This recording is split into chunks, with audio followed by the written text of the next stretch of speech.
Hello, good morning student. आज मैं आप लोग के सामने क्लास 7 मैथ्स का टॉपिक दशमलव डेसिमल के बारे में चर्चा करेंगे और समझने का प्रयास करेंगे कि दशमलव संख्याएं क्या होती हैं, उनका जोड़ घटाव कैसा होता है, उनका उदाहरण स्पष्ट करेंगे, गुना कैसे होता है, उसका गुना यानी भाग कैसे होता है।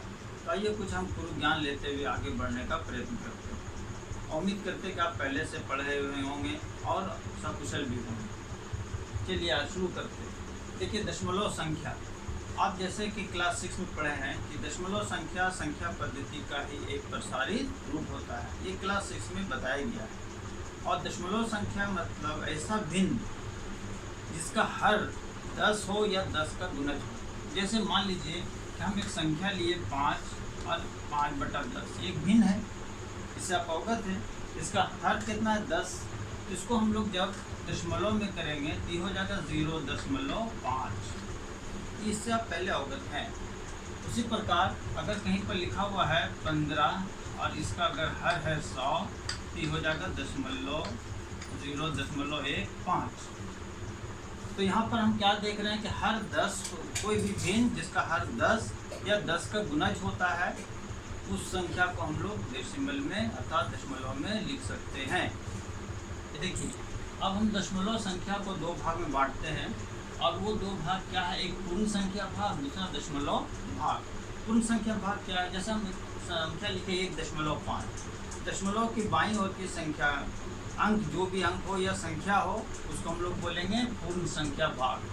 अब दशमलव के दाईं ओर जो होगी उसको हम लोग बोलेंगे दशमलव भाग। तो इसमें हम लोग देख रहे हैं कि दशमलव के पहले 1 है तो पूर्ण संख्या भाग 1 हो गया, और दशमलव के बाद 5 है तो दशमलव भाग हो गया 5। दूसरे उदाहरण में देख रहे हैं 13.51, तो दशमलव भाग पूर्ण संख्या भाग हो गया 13 और दशमलव भाग हो गया 5/1। इसी तरह इसमें पूर्ण संख्या भाग 27 और दशमलव संख्या भाग 643।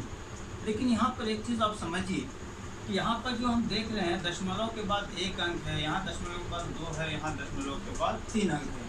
तो ऐसी स्थिति में हम लोग इसको बोलते हैं ये असमान दशमलव है।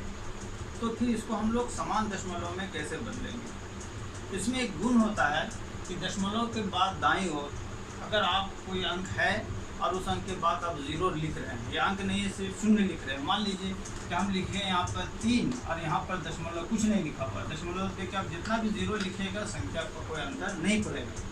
उसी प्रकार यहाँ पर 1.5 है, पहले से 5 है, यहाँ पर भी आप जितना 0 आखिरी में लिखिएगा दाईं ओर तो संख्या का कोई अंतर नहीं पड़ता है। तो हम लोग इस गुण का उपयोग करते हुए हम इस संख्या को, जो 3 संख्या की 1.5, तो लिखे 1.5 और यहाँ पर देख रहे हैं दशमलव के बाद 1 अंक, यहाँ 2 अंक, यहाँ 3 अंक। तो सबसे अधिक कितना? 3। तो सभी संख्या में दशमलव के बाद 3 अंक करेंगे हम।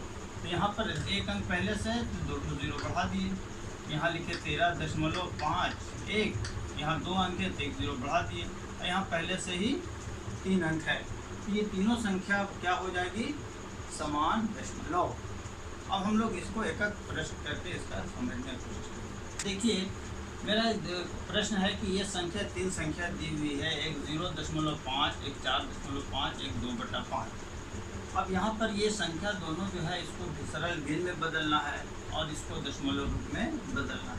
तो हम लोग क्या करेंगे कि इस संख्या में देखेंगे कि आपका दशमलव जो है, दशमलव के पहले बाईं ओर 0 है और दशमलव के दाईं ओर एक ही अंक है 5। इसको हम लोग लिखेंगे 5/10, एक ही अंक। जैसे कि पहले बोले कि हम लोग दशमलव में उसका हर हमेशा 10 होगा, 100 होगा, 1000 होगा। जितना अंक दशमलव के बाद है नीचे उतना ही 1 पर 0 रहता है। ठीक उसी प्रकार अगर यहाँ 4.5 है तो पूर्ण संख्या भाग में 4 है, और दूसरा कितना है यहाँ जोड़ देंगे तो हो जाएगा 5/10। अब इसको आप ऐसे करके हल कर सकते हैं। इसको देखिए भिन्न में है, इसको दशमलव में बदलना है। इसको क्या कीजिए, यहाँ लिखा हुआ 2/5, तो हम लोग दशमलव में हमेशा नीचे 10 होना चाहिए या 100, 1000 ऐसा होना चाहिए। तो 5 को 10 बनाने के लिए 2 से गुना करेंगे, ऊपर भी 2 से गुना करेंगे, ये हो जाएगा 4/10। इसको आप 0.04 इस रूप में लिख सकते हैं। अब आप देखिए तुलना हमको करना है कि ये दो संख्या दी हुई है, एक 0.1 और एक 0.5। 1 0 1। इसमें कौन बड़ा है कौन छोटा है ये बताओ। इसका सरलतम रूप यही है कि आप दोनों को पहले समान दशमलव में बदलिए। तो दशमलव 1 में दशमलव के बाद एक ही अंक है और यहाँ दशमलव के बाद 3 अंक, दोनों में अंक बराबर करेंगे। बराबर करने का नियम क्या बताएं, 1 लिखा है यहाँ पर 2 तो 0 बढ़ा दें। अब देखिए दशमलव बाद यहाँ कितना हो गया 3 अंक, और यहाँ पर पहले से ही दशमलव के बाद 3 ठो अंक दिया हुआ।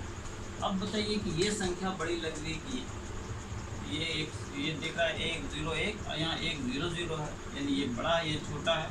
इस तरह हम ये तुलना कर सकते हैं कि दशमलव में कौन संख्या बड़ी है। अब इसी का आप दूसरा भी उदाहरण ले सकते हैं। जैसे मान लीजिए एक और लिखा हुआ है, दूसरा संख्या है 2.5 या 2.25। यहाँ पर देखिए दशमलव के बाद एक अंक, यहाँ दशमलव के बाद 2 अंक। यहाँ पे क्या कीजिए कि दशमलव के बाद 2 अंक कर दीजिए, और यहाँ पहले से दशमलव के बाद 2 अंक है। यहाँ है 2.50, यहाँ 2.25, ये बड़ा ये छोटा, ये तुलना हो गया। तो ये जो आप तुलना करना सीखे, इससे आप दशमलव का जोड़ घटाव भी बहुत आसान से बना सकते हैं। जैसे मेरा प्रश्न यहाँ पर है कि 3 संख्याएँ दी हुई है, एक है 15.25, दूसरी संख्या दी है 5.2 और तीसरी संख्या 3.30। इसको हम लोग जोड़ना चाह रहे हैं, तो इसके लिए हम लोग क्या करेंगे। सबसे पहला क्या काम है कि हम लोग इसको समान दशमलव में बदलेंगे। अर्थात यहाँ पर देखेंगे कि दशमलव के बाद 2 अंक है, यहाँ दशमलव के बाद 1 है, यहाँ दशमलव के बाद 2 अंक है।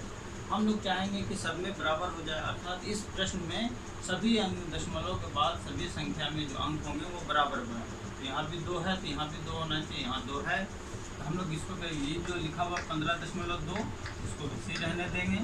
5 ये 2 है इसमें 0 कर देंगे, और यहाँ 3.3 है 3 0। ठीक, अब इसको देखिए 5 हो जाएगा, यहाँ 2 2 4 3 7 हो गया, यहाँ 5 5 10 3 13 1 1 1 2, तो 23.75 इसका आंसर है। इस तरह आप इसी प्रकार आप घटा भी सकते हैं और जोड़ भी सकते हैं। और कुछ ऐसा भी आएगा प्रश्न कि मान लीजिए कि आपको कोई 2 रुपये 50 पैसा दिया, उसमें से 1 रुपया 30 पैसा ले लिया या 30 पैसा आपको दिया, तो आपको कैसे जोड़ना घटाना है ये दैनिक जीवन में भी आप कर सकते हैं।